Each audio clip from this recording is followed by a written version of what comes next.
안녕하십니까, 스톡파이터입니다.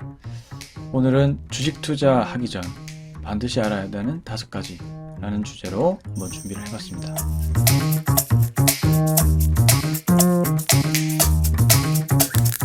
저는 주변에 주식 투자를 너무 준비 없이 하는 경우를 많이 봤습니다. 유독 이상한 게 물건을 구매하거나 그런 경우는 굉장히 신중하고 많이 이것저것 알아보는 경우가 많은데, 유독 주식 투자만큼은 굉장히 성급하고 별로 알아보지도 않고 매매를 하는 경우가 굉장히 많아요. 그 이유는 지금 당장 뭔가를 하지 않으면 올라갈 것 같기 때문입니다. 즉 굉장히 급하다는 것이죠. 그런 부분 때문에 주식 투자에서 실패하는 경우를 많이 봤습니다. 물론 고려해야 될 경우가 굉장히 많겠지만, 오늘은 제가 생각했을 때 이 5가지 정도는 한번 이해를 하고 넘어가야 되지 않나, 이런 생각에 한번 준비를 해봤습니다. 그래서 이제 시작을 해보도록 하겠습니다.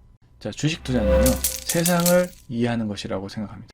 우리가 필요한 물품은 전부 기업이 다 만들죠. 그렇기 때문에 그 기업이 세상을 이끌어가는 거와 다를 바 없습니다. 이 세상에 많은 물건들, 건물, 우리가 필요하는 것들, 심지어 음식까지도 전부 다 기업이 만듭니다. 기업이 곧 세상을 주도하는 것이죠.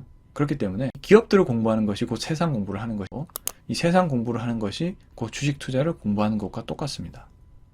그래서 우리는 이런 다양한 공부를 통해서 기회를 얻을 수가 있는 것이죠. 그 기회라고 하는 것은 제가 뒤에서 말씀을 드리도록 하겠습니다. 두 번째인데요, 저는 이것이 가장 핵심이라고 생각합니다. 주식 투자는 세상에 대한 해지다. 제가 좀 자주 쓰는 표현인데요, 해지라는 것은 방어를 의미합니다. 어떤 방어일까요? 기회비용에 대한 방어라고 생각합니다.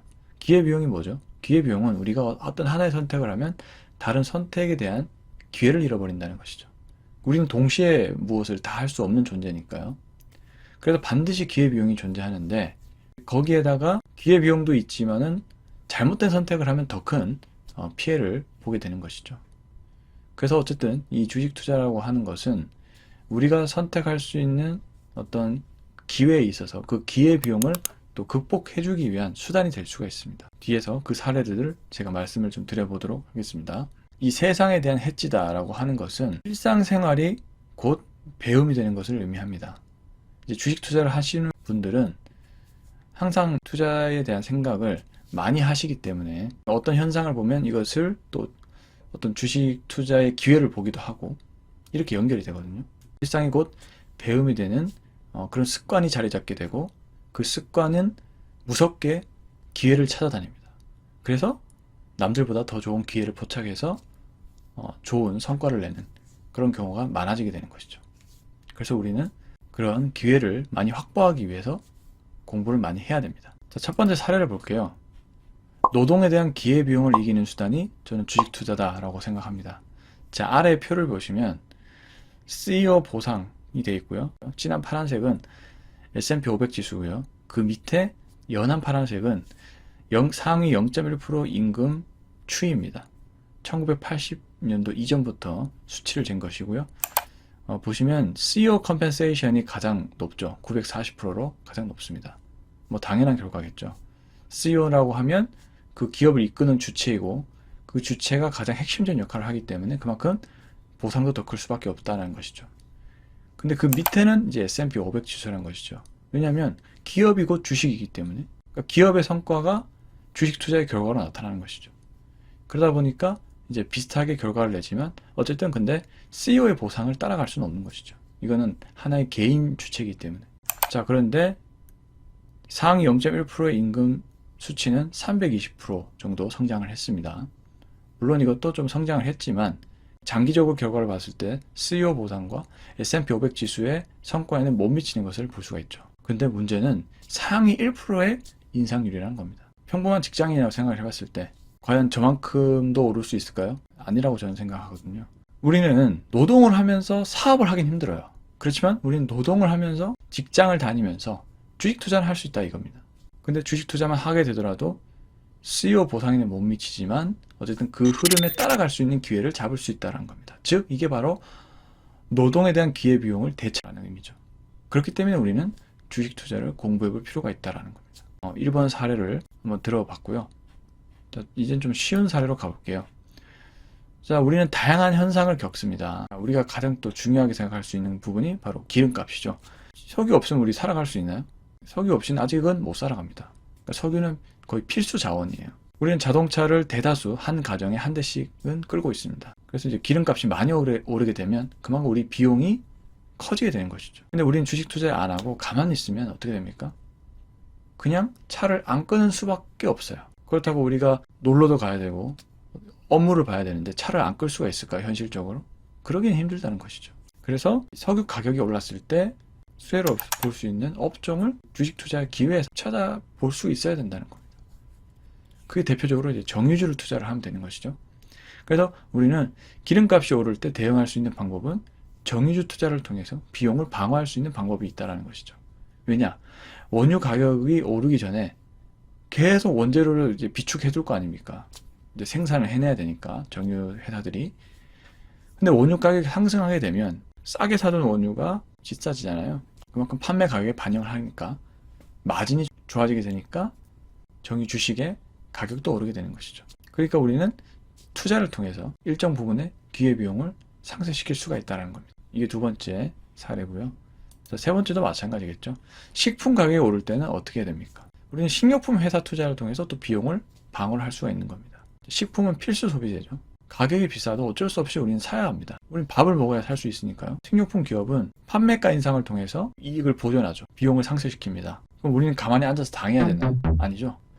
똑같이 식료품 회사 투자를 통해서 비용을 만회를 할 수가 있는 겁니다. 자, 이런 식으로 저는 주식 투자의 근본은 물론 큰 부자가 되기 위함도 있지만 근본적인 스타트는 이렇게 비용을 상쇄하기 위해서 투자를 해야 된다고 생각합니다. 그만큼 이런 관점으로 투자를 하면 많은 공부가 됩니다. 그냥 단순히 어떤 정보가 좋아서 주식을 사자 이게 아니고 어떤 현상을 보고 이 현상을 이해해서 투자를 통해서 비용을 만회를 해보는 이런 식의 접근이 저는 올바른 주식 투자 접근 방법이다라고 생각하고 이렇게 해야만 실력이 점차적으로 기를 수 있다고 믿습니다. 이런 식으로 실력을 쌓아야 우리의 큰 목적이라고 볼 수 있는 큰 부를 쌓을 수 있는 기회가 마련이 된다는 것입니다.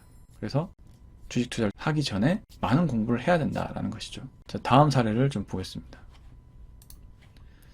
성장하는 산업이 항상 존재하죠. 주식 투자를 하는 목적 중에 하나이기도 합니다.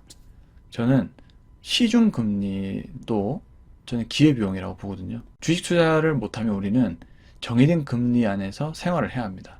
예금을 한다든지 또 대출을 받아야 된다든지. 근데 이제 고정된 그런 이자만 받는 삶이라면 답답하겠죠. 뭔가 다양성의 기회도 없으니까. 근데 다행히 주식 투자를 통해서 우리는 이러한 부분까지도 극복을 할 수 있다는 겁니다. 어떻게? 폭발적으로 성장하는 산업의 투자를 통해서 우리는 초과 이익을 달성시킬 수 있다는 것이죠. 뭐 현재 기준으로 따지면 2차전지나 신재생에너지 사업이 있습니다. 뭐 이런 폭발적으로 성장하는 산업군에 투자를 해봄으로써 이런 기준금리를 초과해낼 수 있는 그런 이익을 거둘 수 있다는 것이죠. 즉 부의 기회를 확보할 수 있다는 것입니다. 우리의 최종 목적이기도 하죠. 이런 부분도 우리가 주식 투자를 통해서 할 수 있는 이제 부분이라는 것이죠. 자, 세 번째 보겠습니다. 너무 큰 수익률을 바라지 말자. 이것입니다. 우리는 부자가 되기 위해서 주식 투자를 시작하게 되죠. 그렇지만 주변에 보시면 주식 투자로 크게 부자가 된 경우를 많이 보셨습니까? 거의 없을 겁니다. 왜냐? 앞에서 설명을 드린 것처럼 너무 급하고 모르게 주식 투자를 다들 시작을 하기 때문입니다. 주식시장의 특성을 모르면 반드시 패합니다. 그래서 먼저 공부가 늘 선행돼야 된다는 것이죠. 그리고 욕심이 성과를 망치게 됩니다. 그러니까 잘 모르고 시작하면 어떨 때 팔아야 될지도 모르고 그리고 계속 기회를 놓치게 되는 거예요. 성적을 잘 냈다가 결국에 매도를 못해서 본전에 판다거나 오히려 손해 파는 경우도 다수 발생합니다. 이게 다 욕심이죠. 그러니까 뭔가 성과가 났을 때는 뭐 기업에 전화를 해본다든지 아니면 뭐 기술적인 분석을 공부를 해본다든지 이런 공부를 통해서 적절한 매도 기회를 확보를 해야 되는데 그냥 지나간다는 것이죠. 운에 맡긴다는 겁니다. 그럼 성과가 날 수가 없겠죠. 욕심이 성과를 망칠 수 있고요. 그렇기 때문에 우리는 먼저 충분한 공부와 적절하게 수익률을 먼저 내보고 적절한 수익을 걷어보고 적절한 수익률에 매도를 해보는 이런 일련의 과정을 통해서 계속 차근차근히 이 성공할 수 있는 과정을 반복을 해야 된다고 생각합니다. 그리고 네 번째 보겠습니다. 장기 생존을 목표로 하십시오. 자, 세상은 계속 변화하듯이 주식시장도 계속 변합니다. 변화에 대응하지 못하면 패배하게 되는 것이죠. 뭐 앞서 말씀드린 사례랑 좀 비슷합니다. 예를 들면 내가 어떤 업종에서 수익이 나고 있는데 근데 대세가 꺾였어요 이미. 그러니까 이 업종은 조금 트렌드에 안 맞게 변했어요. 그렇지만 이 변화를 캐치하지 못하고 계속 들고 있다가는 수익을 낼 수가 없는 것이죠. 분위기가 바뀔 때는 그 분위기에 적응을 해서 다른 업종이나 스위칭이 돼야 되는데, 즉 이제 포트폴리오를 좀 변화시킬 수 있어야 되는데 공부를 안 하고 변화에 대응하지 못하면 지게 될 수밖에 없다는 겁니다. 그러면 또 생존에 실패하는 것이죠. 그리고 두 번째는 지나친 대출, 주식담보대출이라든지 신용투자, 그리고 높은 수익률만 추구한다는 점, 이런 부분들이 생존율을 낮추게 됩니다. 자, 2021년은 굉장히 좋은 시장이었고 올해는 굉장히 나쁜 시장이었습니다. 아무도 이 정도까지 내려갈 거라고는 예상하지 못했습니다. 이 정도까지 빠질 줄은 몰랐다라는 경우가 많았는데요. 문제는 그런 것이죠. 작년에 시장이 좋다 보면 대출을 많이 쓰게 됩니다, 사람들이. 근데 올해 나쁜 시장으로 전환이 되면서 많은 분들이 대출로 인해서 시장에서 아웃이 됐다는 겁니다. 이렇게 시장을 한번 아웃이 되면 다시 극복해서 들어오기가 쉽지가 않습니다. 주식시장에 대한 두려움도 커지고요. 그렇기 때문에 생존이 우선입니다, 항상. 그런 생각을 가지고 주식 투자를 임하셨으면 좋겠습니다. 그리고 마지막 다섯 번째입니다. 국내 시장은 여러분 작습니다. 확신하지 마십시오. 자, 이 부분도 굉장히 중요하다고 생각이 드는데요. 많은 공부들을 합니다. 뭐 시중에 책도 많고 요즘에 유튜브라든지 여러 기술적인 분석 방법들 가르쳐주는 사람들이 많죠. 근데 이런 부분들은 국내 시장에는 모두 안 통할 가능성이 높습니다. 자, 일단 차근차근히 볼게요. 세계 시장의 1등은 미국입니다. 그리고 가장 메인 통화인 달러로 운용되는 경제가 미국입니다. 그렇기 때문에 전반적으로 많은 자금들은 미국에 쏠립니다. 그렇기 때문에 미국이 가장 안전할 수밖에 없다 라는 부분을 깔고 시작해야 돼요. 그렇다면 우리나라 시장은 어떠냐? 전체 시장의 1%에 불과합니다. 전체 시가총액이 있다면 1%에 불과해요. 한마디로 중소기업이에요. 중소기업. 여러분, 중소기업이 솔직히 안전합니까? 변동성이 크죠? 변동성이 큽니다. 그렇게 되니까 확실한 뭐 증명된 방법 이런 것들은 없습니다. 잘 통하지도 않고요. 엘리어트 파동 잘 안 맞습니다. 여러 가지 뭐 기법들 100% 통하는 건 없어요. 그렇기 때문에 확신을 가지면 안 됩니다. 내가 알고 있는 방법이라든지 기법에 대해서 확신을 가지면 안 되세요. 항상 다시 점검해야 되고 항상 새롭게 공부를 할 필요가 있습니다. 그래서 저는 리스크 관리에 초점을 맞추는 게 국내 시장은 가장 중요하다 이렇게 생각이 듭니다. 자, 이렇게 일단은 5가지를 말씀을 드려봤는데요. 물론 이보다 더 많은 경우의 수를 고려해야 합니다. 그럴 때마다 추가적으로 제가 업데이트를 해드리겠지만 우선은 이 5가지 정도를 한번 기억을 해보시고 시장에 딱 준비를 갖춘 상태로 참여를 하셔서 좋은 성과 나셨으면 좋겠습니다. 저는 또 다음 영상으로 찾아뵙도록 하겠습니다. 감사합니다.